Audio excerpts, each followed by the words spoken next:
church family, just a quick recap from Sunday morning's sermon about prophecy.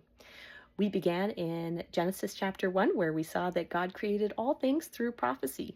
Then we moved into Genesis chapter 2, where we saw that God created man in his image, in his likeness, and he breathed his ruah, his breath of life, his spirit on the inside of man so that man could be like God and create with his words.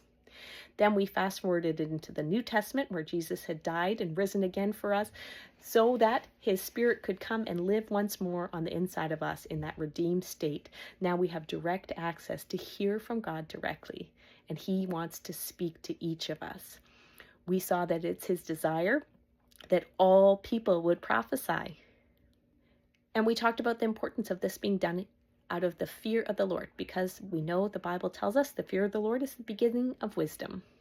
We talked about the importance of testing every prophetic word we hear. Does it line up with the word?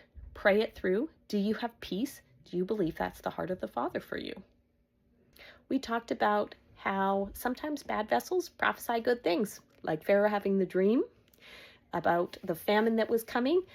That was a prophetic dream, not a good holy vessel. We also talked about how sometimes people learning will make mistakes and their prophecies will be a little bit off. We want to encourage people to learn and grow, but we don't have to receive wrong words. Lastly, we talked about the importance of holding on to and not letting go of those good prophetic words that God has spoken to us that we know are from him and haven't come to pass yet. God's prophecies don't have an expiration date on them. I pray you have a great week. I pray you go forth speaking and knowing the heart of the Father. In Jesus' name.